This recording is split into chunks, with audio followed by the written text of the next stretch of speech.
Nomenclature की चंद एक बातें पढ़ लेते हैं।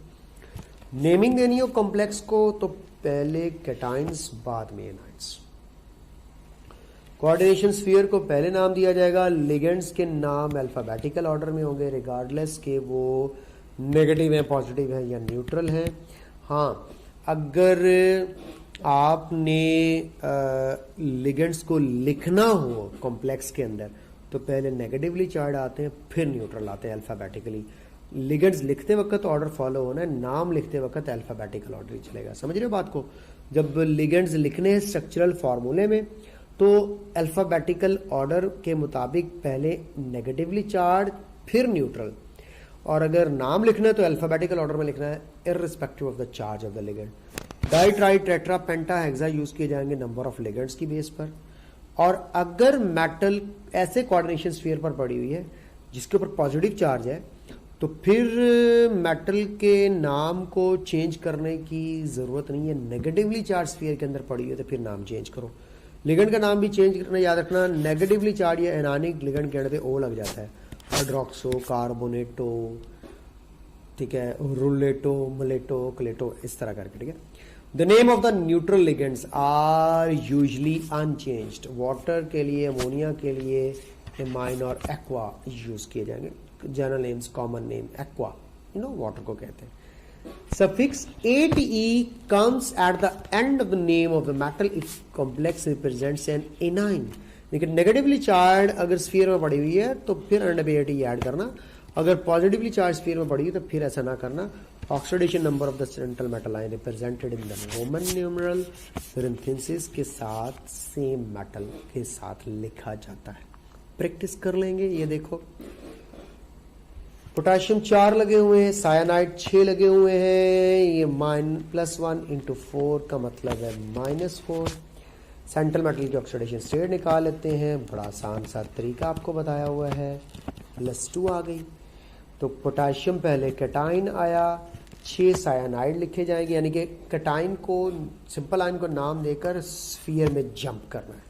स्फीयर में जंप करके सबसे पहले किसको पकड़ना है? लिगेंड्स को पकड़ना है, फिर उनकी तादाद देखनी है, फिर उन पे चार्ज देखना है। अब ये साइनाइड नेगेटिवली चार्ज लिगेंड है और 6 हैं तो हेक्सा साइनो ओ लगा दिया नेगेटिव चार्ज की वजह से। फिरेट ATE लगा रहे हैं, नेगेटिव स्फीयर के अंदर मेटल पड़ी हुई है और मेटल की ऑक्सीडेशन स्टेट 2 है तो रोमन न्यूमरल्स के अंदर 2 आ गई। Potassium hexa cyanoferrate 2। ये टेट्रा पोटाशियम नहीं लिखना, लिगेंड्स के साथ डाई ट्राई टेट्रा आते हैं, सिंपल आयंस के साथ ऐसा नहीं होता। प्लाटिनम क्लोराइड भी लगा हुआ है, नाइट्रो भी लगा हुआ है, अमोनिया भी लगा हुआ है और सल्फेट भी है। अब इसका नाम देखें। अब हमने अल्फाबेटिकली चलना है। एमाइन पहले आता है, क्लोरो उसके बाद आता है, उसके बाद नाइट्रो आता है, ठीक है। तो अब बेटे मुझे बताइएगा कि हमने कैटाइंस को पहले लिखना है तो लिगेंड्स को पहले पकड़ेंगे तो टेट्रा एमाइन है, फिर क्लोरो है, फिर नाइट्रो है, ठीक है। उसके बाद प्लाटिनेट नहीं लिखेंगे, प्लाटिनम लिखेंगे क्योंकि ये +2 वाले स्फीयर के अंदर पड़ी हुई है। और उसके बाद एंड पे सल्फेट आ जाएगा। ये ऑक्सीडेशन स्टेट कैसे निकली, आइए जरा देखते हैं। X-1। और इसी तरह आप लोगों को यहाँ पे नाइट्रो के ऊपर चार्ज पता होना चाहिए, -1, अमोनिया पे 0 = -2, ठीक है। यहाँ पे अब आप लोगों को ये ऑक्सीडेशन स्टेट गड़बड़ लिखी हुई नजर आ रही है, मुझे दिख रहा है ऑक्सीडेशन स्टेट गलत है। आइए जरा देखते हैं। X - 2 = -2, X = -2 और इधर का आकर के +2 लगा दें तो कितना बन गया? बच्चों ने कहा सर ये तो 0 हो गया, तो यहाँ पे प्लैटिनम की ऑक्सीडेशन स्टेट 0 लगा देनी चाहिए। नहीं, ये सम कोऑर्डिनेशन स्फीयर के चार्ज के इक्वल आता है। यही बच्चे गलती करते हैं कि वो साथ वाले आयन का चार्ज देख लेते हैं। ये +2 है जनाब, इधर का माइनस इधर आके प्लस होगा तो प्लस हो जाएंगे 4 आके 0। ये 6 लिखा हुआ है, इस तरह की गलती हो सकती है। ये ऐसे लिखा जाएगा जन्नाबे वाली, ये होता है 4, ये होता है 6। गलती पकड़ी गई, समझो। तो ये गलत नेम है। इस तरह की मिस्टेक्स के साथ भी आप लोगों को जल्दबाजी में सवाल गलत करने पर मजबूर किया जा सकता है, तो आपने मजबूर नहीं होना, समझ रहे हो? ओके जी, इसकी प्रैक्टिस कर लीजिएगा। ढेर सारे जो है ना वो इसके क्वेश्चंस होंगे जो आपको देखेंगे। यार ज्योमेट्री ऑफ द कॉम्प्लेक्सेस बड़ा आसान सा टेबल आपको सिखाना है, बात खत्म हो जानी है। Geometry of the complexes depend करती है type of hybridisation. Type of hybridisation की बेस पर जो है वो कॉम्प्लेक्स की ज्योमेट्री डिपेंड करती है। लिगेंड्स कितने अटैच हैं, किस टाइप के लिगेंड्स अटैच हैं। 4 लिगेंड्स के साथ sp3 हाइब्रिडाइजेशन और टेट्राहेड्रल ज्योमेट्री भी हो सकती है। 4 लिगेंड्स के साथ स्क्वायर प्लेनर dsp2 हाइब्रिडाइजेशन भी हो सकती है। अब ये डिपेंड करता है कि वीक फील्ड लिगेंड है या स्ट्रॉन्ग फील्ड लिगेंड है। जैसा कि मैंने आपको बताया, डिटेल में नहीं जाऊंगा, बस इतना बताऊंगा। वीक फील्ड लिगेंड्स के साथ आपको ज़्यादातर जो हाइब्रिडाइजेशन देखने को मिलती है उसके अंदर s और p ऑर्बिटल्स जो है वो शामिल हो जाते हैं as compare to d orbital. आइए ज़रा इसकी थोड़ी सी आगे प्रैक्टिस करते हैं। ये देखो dsp3 ट्राइगोनल पैरामीटल ज्योमेट्री और sp3d2 ये वो ऑक्टाहेड्रल ज्योमेट्री। बच्चे अक्सर मुझसे पूछते हैं सर ये d पहले और d बाद में, ये क्या चक्कर है सर, ये हमारी समझ में नहीं आ रहा। तो बच्चों को सिंपल सी एक रूल बता देता हूँ। अब जिस तरह अमोनिया के बारे में आप जानते हैं ये स्ट्रॉन्ग फील्ड लिगेंड है। स्ट्रॉन्ग फील्ड लिगेंड के केस में आपको डी मोस्टली बाद में मिलेगा और ये क्लोराइड जैसे वीक फील्ड लिगेंड के केस में आपको डी पहले मिलेगा। वीक फील्ड लिगेंड पेयरिंग नहीं करवा सकते अनपेयर्ड इलेक्ट्रॉन्स की, तो फिर वो बाद वाले s और p ऑर्बिटल्स को शामिल करते हैं। स्ट्रॉन्ग फील्ड लिगेंड पेयरिंग करवा देते हैं तो फिर वो हमारे पास d ऑर्बिटल की जो है वो यूटिलाइजेशन सबसे पहले करते हैं। तो ये याद रखिएगा, स्ट्रॉन्ग फील्ड लिगेंड जैसे अमोनिया वगैरह में d बाद में आएगा, वीक फील्ड लिगेंड जैसे क्लोरीन वगैरह फ्लोरीन वगैरह में d पहले आएगा। ये 3, 4, 5 और 6 कोऑर्डिनेशन नंबर के साथ पॉसिबल ज्योमेट्रीज, 3 के साथ ये 2 ज्योमेट्रीज पॉसिबल है, 4 के साथ ये 2 पॉसिबल है, 5 के साथ ये 2 पॉसिबल है, 6 के साथ ये 2 पॉसिबल है। इनके नाम याद रख लीजिएगा और एक टेबल याद रख लीजिएगा, ये मैंने बड़ी मेहनत के साथ आप लोगों के लिए बनाया। Coordination number 4 hybridisation sp3 tetrahedral geometry और मोस्टली d10 इलेक्ट्रॉन्स वाले ऐसे होते हैं जिस तरह मैंगनीज टेट्राक्लोराइड और कॉपर टेट्रासायानाइड। समझ रहे हो बात को।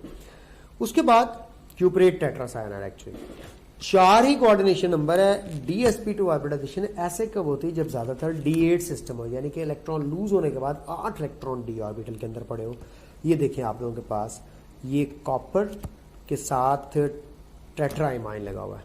अब यहाँ पे आप कहेंगे सर d8 कैसा सिस्टम है, मैं आपको भी बता देता हूँ। यहाँ पे इस वक्त कोऑर्डिनेशन स्फीयर पर जो चार्ज होगा वो इस वक्त करंट सिचुएशन के मुताबिक अगर मैं देखूं तो मैं आपको यहाँ पे क्लियरली बता सकता हूँ कि इस वक्त अगर हम लोग यहाँ पे एनाइन या कैटाइन वगैरह अटैच करेंगे तो उसके मुताबिक फिर चार्ज ऑटोमेटिकली से बात बोला जाएगा। फॉर एग्जांपल मैं अपने स्टूडेंट्स से कहता हूँ कि यहाँ पे मेरे पास मैंगनीज जो है या कॉपर, इस कॉपर की बात करते हैं। यहाँ पे जरा चेक कीजिएगा, ये कॉपर के 2 कॉम्प्लेक्स हैं।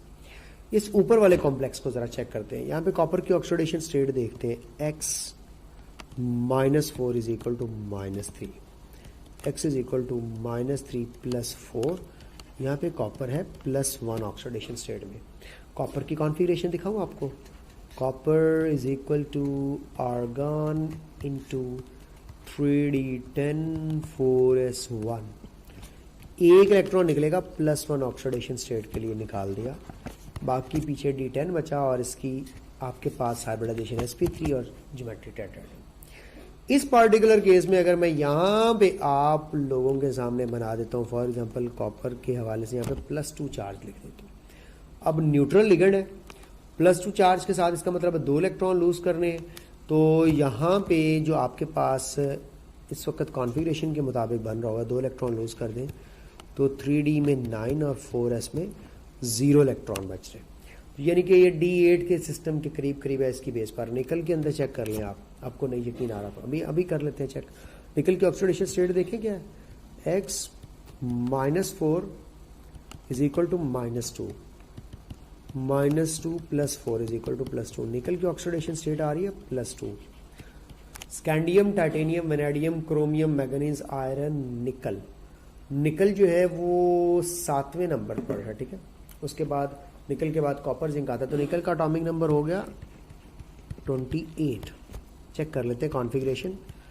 आर्गन लिखते हैं 4s में 2 30 हो गए और 20, हाँ निकल 28 के इलेक्ट्रॉन्स करने हैं, 18 20 बाकी 8 इलेक्ट्रॉन्स रह गए, तो 3D में 8 इलेक्ट्रॉन्स। +2 ऑक्सीडेशन स्टेट में ये 2 निकाल देते हैं, तो D में कितने इलेक्ट्रॉन बचे, 8। तो निकल +2 में D8 सिस्टम है, तो D8 के साथ जो है वो स्क्वायर प्लेनर। तो ये मैं निकल की ज्योमेट्री आपके साथ शेयर कर रहा था। लेकिन कॉपर का ये +2 चार्ज ना भी हो, 0 भी हो, हर एक D8 के अंदर, नहीं मैंने मोस्टली इसीलिए लिखा है, मोस्टली D8 के अंदर DsP2 हाइब्रिडाइजेशन होती है और स्क्वायर प्लेनर कॉम्प्लेक्स होता है। 5 लिगेंड के साथ DsP3 ट्राइगोनल पैरामीटर या स्क्वायर पैरामीटर है, ये 2 एग्जांपल्स आपके सामने। 6 के साथ जो है वो D2sp3 ऑक्टाहेड्रल या ट्राइगोनल प्रिज्मेटिक, ये देखो ट्राइगोनल प्रिज्मेटिक आपके सामने है, इसकी भी 2 एग्जांपल्स आपके सामने रखें। ये टेबल है, याद रख लीजिएगा कि कब कौन सी जो है वो ज्योमेट्री होगी, कब कौन सा कोऑर्डिनेशन नंबर होगा, कब कौन सी एग्जांपल होगी। तो ये ट्रांजिशन कॉम्प्लेक्सेस के अंदर ज्योमेट्रीज बता दी, नॉमेनक्लेचर बता दी, most of the properties transition elements की आपके साथ मैंने कर दी हैं डिस्कस। इनको जहन में रखें, ये आपके सिलेबस के हवाले से पार्ट था इंपॉर्टेंट। बाकी binding energy, melting and boiling points आप लोगों ने याद रख लेने हैं, ये नंबर ऑफ अनपेयर्ड इलेक्ट्रॉन्स के ऊपर डिपेंड करते हैं।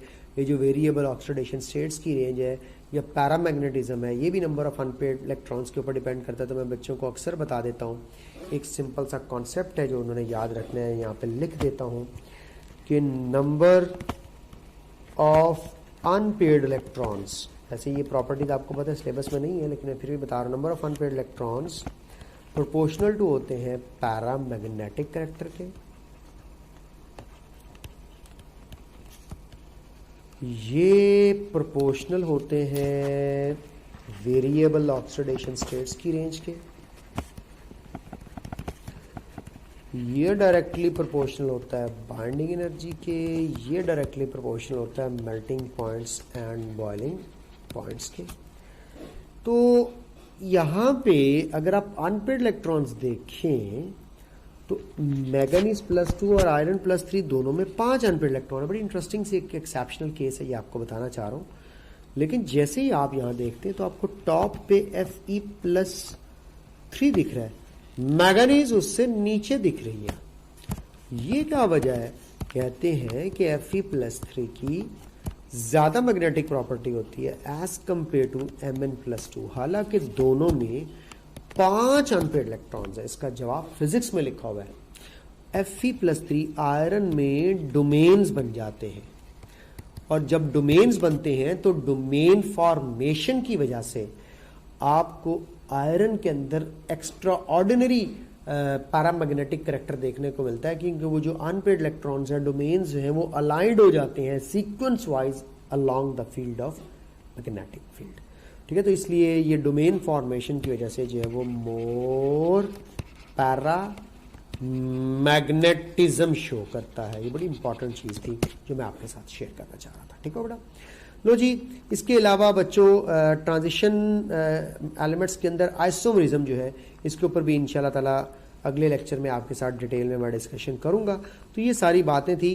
बच्चे अक्सर मुझसे पूछते हैं कि सर ये जो क्रोमियम और मैंगनीज के अनपेयर्ड इलेक्ट्रॉन मैक्सिमम है, तो इनकी बाइंडिंग एनर्जीज और मेल्टिंग पॉइंट्स में एक्सेप्शन क्यों? मैं बच्चों को बताता हूँ यार, देखो क्रोमियम हाफ फील्ड है 3d5 कॉन्फ़िगरेशन के साथ, इसी तरह मैंगनीज भी हमारे पास जो है वो हाफ फील्ड है। तो ये क्रोमियम और मैंगनीज के हाफ फील्ड जो d ऑर्बिटल है ना, ये स्टेबल होते हैं, ये जल्दी बाइंडिंग के अंदर हिस्सा नहीं लेते क्योंकि ये पहले ही स्टेबल है।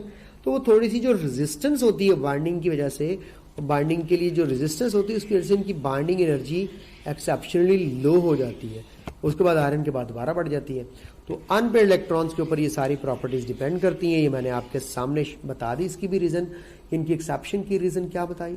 इनके हाफ फील्ड ऑर्बिटल स्टेबल होते हैं, जल्दी इलेक्ट्रॉन लेने देने के बारे में सोचते नहीं है, बाइंडिंग एनर्जी कम, तो मेल्टिंग एंड बॉइलिंग पॉइंट्स भी कम। तो मैंने रिलेट किया है तमाम की तमाम ये प्रॉपर्टीज को किसके साथ? ऑफ कोर्स ऑक्सीडेशन स्टेट के साथ। शायद एटॉमिक साइज का क्वेश्चन आ जाए। तो ट्रांजिशन एलिमेंट्स में left to the right size decrease होता है और मिड में जाकर कांस्टेंट हो जाता है और at the end again increase हो जाता है। और आयनिक साइज का कोई स्पेसिफिक ट्रेंड नहीं है, नो स्पेसिफिक ट्रेंड। लेकिन कोवेलेंट रेडियस का ट्रेंड क्या है? Decrease, constant, then increase। Decrease होने की वजह आपको पता है, न्यूक्लियर चार्ज का इंक्रीज होना, इफेक्टिव न्यूक्लियर चार्ज का बढ़ना। कांस्टेंट क्यों हो जाता है? क्योंकि यहाँ तक डी ऑर्बिटल हाफ फिल्ड हो चुका होता है, फिलिंग हो रही होती है। जैसे ही हाफ फिल्ड होता है तो उसके बाद वो हाफ फिल्ड होने के बाद स्टेबल, और फिर उसके बाद कंप्लीशन की तरफ जाता है। जब कंप्लीशन की तरफ जाता है डी ऑर्बिटल तो साइज कांस्टेंट हो जाता है, याद रख लीजिएगा। दोबारा इंक्रीज होने की वजह से जब डी ऑर्बिटल गेट कंप्लीटेड, जब ये मुकम्मल हो जाता है तो ये शील्ड कर लेता है न्यूक्लियस को, जिसकी वजह से आउटर 4s के इलेक्ट्रॉन्स को रिपेल कर दिया जाता है। तो मैं कह देता हूं completed D orbital cause shielding effect. मैं आपको पढ़ा चुका हूं। शील्डिंग इफेक्ट की वजह से आपको पता रिपल्जन बढ़ती है, और रिपल्जन की वजह से साइज बढ़ जाता है। तो डिक्रीज होने की वजह बता दी, डी ऑर्बिटल में फिलिंग हो रही है। जब डी ऑर्बिटल हाफ फिल्ड हो जाए तो साइज कांस्टेंट हो जाता है, क्योंकि वो कंप्लीटली फिल्ड होने की तरफ जा रहा है। और जब कंप्लीटली फिल्ड हो जाए तो फिर रिपल्जन कॉज करता है, और आउटर 4s इलेक्ट्रॉन्स का साइज बढ़ जाता है इलेक्ट्रॉनिक क्लाउड का, जिसकी वजह से साइज में इंक्रीज देखने को मिलता है। तो ये थे चंद एक एक्सेप्शंस, चंद एक पॉइंट्स जो ट्रांजिशन कॉम्प्लेक्सेस के हवाले से आपको बताए। अब लास्ट टॉपिक जो कि नया ऐड हुआ है, आप लोगों ने इसके बारे में पहले कुछ भी नहीं पढ़ा कि टेक्स्ट बुक में भी नहीं है, जो कि है कॉम्प्लेक्सेस की आइसोमरिज्म। पिछले साल ऐसे क्वेश्चन नहीं दिया, लेकिन मैं फिर भी आप लोगों के लिए वीडियो बना रहा हूँ। उम्मीद है आप लोगों को ये एक बिल्कुल नया अनोखा टॉपिक समझ आएगा। वॉच कीजिएगा नेक्स्ट वीडियो। टेक केयर, अल्लाह हाफिज़।